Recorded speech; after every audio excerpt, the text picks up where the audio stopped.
शिवसेना उद्धव बाळासाहेब ठाकरे पक्षात लवकरच खांदे पालट होण्याची शक्यता आहे। मोठे बदल होणार असल्याची चर्चा आहे। आदित्य ठाकरे कार्याध्यक्ष होणार।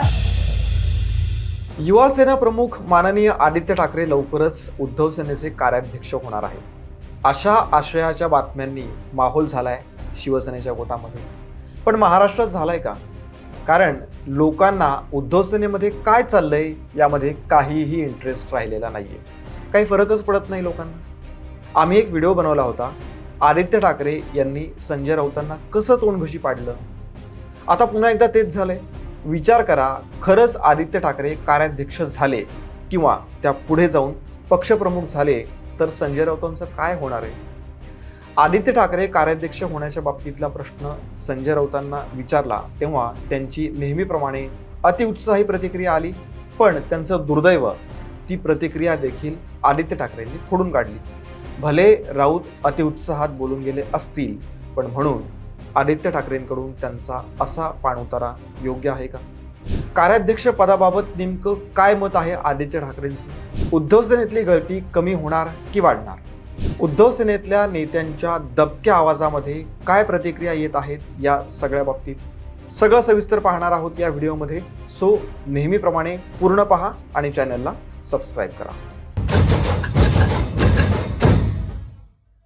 नमस्कार, मी प्रदीप। मूड फ्रेश करणाऱ्या मराठी मूडमध्ये आपल्या सगळ्यांचं स्वागत। उद्धव ठाकरेंच्या पक्षाचे कार्याध्यक्ष उद्धव ठाकरे राहिले काय किंवा आदित्य ठाकरे झाले काय? पक्षातून नेते सोडून जाण्याचं प्रमाण हे तर कमी होणार नाहीये, पण या निमित्ताने जुने दिवस आठवले। उद्धव ठाकरे सुरुवातीच्या काळामध्ये ज्यावेळेला त्यांनी कारभार हाती घेतला, साधारणपणे 2003 मध्ये, त्यावेळेला बाळासाहेब ठाकरे यांनी उद्धव ठाकरेंना ज्याप्रमाणे कार्याध्यक्ष बनवलं होतं त्याचीच पुनरावृत्ती आत्ता होणार असं बोललं जाते। बाळासाहेबांनी उद्धव ठाकरेंना महाराष्ट्राच्या सेवेमध्ये दाखल केलं खरं, पण उद्धव ठाकरेंकडून महाराष्ट्राची सेवा झालीये का, हा आमचा प्रश्न आहे। त्यांचा बहुतांश काळ हा घरामध्येच गेला आणि जातोय अजूनही। म्हणजे असा आरोप त्यांच्या आधीच्या सहकाऱ्यांकडूनच केला जातोय, जे आत्ता कंटाळून त्यांची साथ सोडून दुसरीकडे कुठेतरी आहे। अर्थात कुणीही सोडून गेलं तरी उद्धव ठाकरेंना मात्र काहीही फरक पडत नसतो। यावर आता खरं तर बोलायचाही कंटाळा आलेला आहे, पण चर्चा होत असेल तर आपल्यालाही काही मुद्दे मांडावे लागतील। आता कार्याध्यक्ष म्हणून युवा सेना प्रमुख आणि आमदार असलेल्या आदित्य ठाकरे यांच्या नावाचा विचार होत असल्याच्या बातम्या या पेरल्या जात आहेत। अशा बातम्यांमुळे 2 दिवस चर्चा होईल, तेवढीच काय उद्धव सेनेची प्रसिद्धी। पण जनतेच्या मनामध्ये कसं स्थान निर्माण करता येणार आहे याचं उत्तर आहे का उद्धव सेनेकडे? कार्याध्यक्ष सोडा, मुख्यमंत्री पदासाठीच्या शर्यतीत आदित्य ठाकरे यांची स्वप्न खूप मोठी आहेत। भलेही ती पूर्ण कशी करणार याचा प्लॅन त्यांच्याकडे नाहीये। आपल्या वडिलांच्या पावलावरती पाऊल ठेवत आदित्य ठाकरेंची वाटचाल सुरू आहे। दोघांमधला समान धागा म्हणजे फिरायचं नाही, कुणाला भेटायचं नाही, मातोश्री एके मातोश्री। आणि हे आम्ही म्हणत नाहीयेत, दबक्या आवाजात त्यांचेच लोक त्यांच्यावरती नाराजी व्यक्त करतायत, जे अजून त्यांच्या पक्षामध्ये आहेत। अर्थात जाहीर कुणीच बोलणार नाही, पक्ष सोडण्याच्या वेळेला बोलतील फार तर। आपल्याला हे गंभीर वाटत असलं तरी पिता पुत्रांच्या दृष्टीने यामध्ये खरं तर काहीच वावगं नाहीये। उद्या उभाटामध्ये फक्त उद्धव ठाकरे आणि त्यांचे पुत्र आदित्य असे दोघेच राहिले तरीही आश्चर्य वाटून घेऊ नका। जबाबदारीची जाणीव आहे की नाही? आदित्य ठाकरे हे अशा एका पक्षातून येतात जो कौटुंबिक पक्ष आहे, जिथे निर्णय हे निर्णय नसतात तर ते आदेश असतात।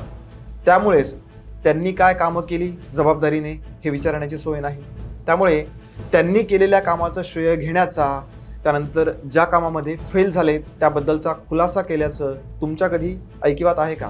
असेल तर नक्की सांगा, आमच्या तरी ऐकिवात असं नाहीये।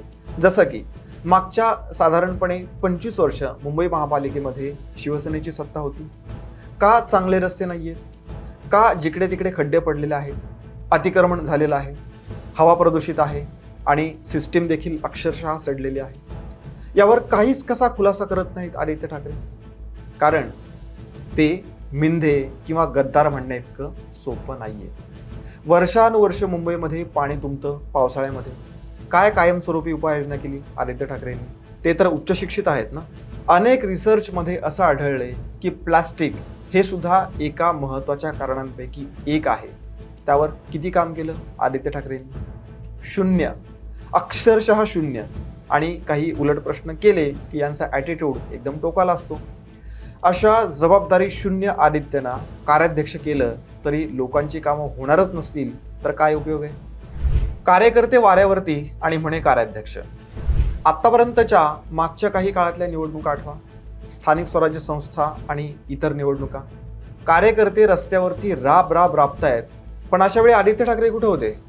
जिल्हा पातळीवरती, तालुका पातळीवरती कुणी अजूनही बाळासाहेब ठाकरेंना मानून उद्धव आणि आदित्य ठाकरेंना सपोर्ट करतात. त्यांच्याशी संवाद तरी साधतात का हे लोक? मुंबईच्या बाहेर तरी पडले आहेत का? अहो, मुंबई सोडा, मातोश्रीच्या तरी बाहेर पडलेत का? यांना मंत्रिपद हवंय, चांगली पदं उपभोगायची आहेत, पण कार्यकर्त्यांना भेटणं, त्यांना मार्गदर्शन करणं, संघटन, प्रचार या अतिमहत्त्वाच्या गोष्टी कधी उत्साहाने केल्यात का आदित्य ठाकरे यांनी? त्याचं उत्तर कधीतरीच केलंय किंवा रेअर, एवढंच आपण म्हणू शकतो. 2022 नंतरही नाही आला शहाणपणा. हक्क हवेत, अधिकार हवेत, पण जबाबदारी नको अशी गत झाली आहे ठाकरे पितापुत्रांची. आणि ही तक्रार आहे शिवसैनिकांची. मग त्यात नेते असतील किंवा मग कार्यकर्ते. यांना मोठमोठ्या समारंभांना जायला वेळ आहे. अंबानींच्या मुलाच्या लग्नात जायचंय, मोहित कंबोज यांच्या मुलीच्या वाढदिवसाच्या पार्टीमध्ये जायचंय, पण सामान्य शिवसैनिकांना भेटायचं नाहीये. आणि खरं तर यावरती आम्ही आधीही व्हिडिओ बनवलेले आहेत. जर नसतील पाहिले तर आत्ताच ते नक्की बघा. आपल्या पक्षातल्यांच्याच जागा बळकवायच्यात. ज्या वरळीचं प्रतिनिधित्व आदित्य ठाकरे करतात ती जागा शिवसैनिक सुनील शिंदे यांनी मेहनतीने, आपल्या कामाने तत्कालीन राष्ट्रवादीत असलेल्या सचिन अहिर यांचा पराभव करून शिवसेनेकडे ठेवली. या जागेवरती 2019 मध्ये आदित्य ठाकरेंनी ताबा घेतला. वास्तविक त्यांचा मतदारसंघ असायला हवा कुठला? बांद्रा पूर्व. या जागेसाठी काहीतरी मेहनत घेतली आहे का आदित्य ठाकरेंनी? उलट जिंकू शकणाऱ्या इथल्या उमेदवारांना विधान परिषदेमध्ये पाठवून इतर पात्र शिवसैनिकांवरती आदित्य ठाकरे यांनी खरं तर अन्यायच केलाय. का? तर तुमच्याकडे अधिकार आहेत म्हणून. त्याचा गैरवापर तुम्ही करणार आणि मग शिवसैनिकांना काय म्हणणार किंवा त्यांचं काय करायचं? त्यांनी काय करायचं? फक्त तुमच्या आदेशाचं पालन. पक्षासाठी अत्यावश्यक असलेली कामं तुम्हाला करायची नाहीयेत आणि आता कार्याध्यक्ष व्हायचं. भलेही आदित्य ठाकरेंनी कार्याध्यक्ष होण्यासंदर्भातल्या बातम्यांमध्ये तथ्य नसल्याचं सांगितलं असलं तरी उद्धव सेना ताब्यात घेण्यासाठीचे प्रयत्न हे मात्र आदित्य ठाकरे यांचे जोरदार सुरू झालेले आहेत हे आपल्याला नक्की म्हणता येईल. जुन्या नेत्यांना वगळून आपल्या जवळच्यांना संधी देण्याचे उद्योग सर्वांना दिसत आहेत आणि हे असंच सुरू राहिलं तर मगाशी म्हटलं तसं पिता पुत्र वगळता कुणीही उद्धव सेनेमध्ये राहील असं वाटत नाही. बाकी कार्यकर्त्यांची आणि सामान्य लोकांची कामं करण्यासाठी आणि कार्याध्यक्ष व्हावेत यासाठी आदित्य ठाकरेंना आमच्या शुभेच्छा आहेतच. तुम्हाला काय वाटतं? आदित्य ठाकरे उद्धव सेनेचे कार्याध्यक्ष होतील का? संजय राऊतांनी या बाबतीत उत्साहाने केलेलं विधान आदित्य ठाकरेंनी खोडून काढले, म्हणजे अजूनही त्यांचा संजय राऊत यांच्यावरचा राग गेलेला नाहीये का? आणि केवळ कार्याध्यक्ष झाल्याने पक्षासमोरच्या अडचणी दूर होणार आहेत का? तुम्हाला काय वाटतं या सगळ्याबद्दल कमेंट करून नक्की सांगा. या व्हिडिओमध्ये इतकंच. जय हिंद, जय महाराष्ट्र.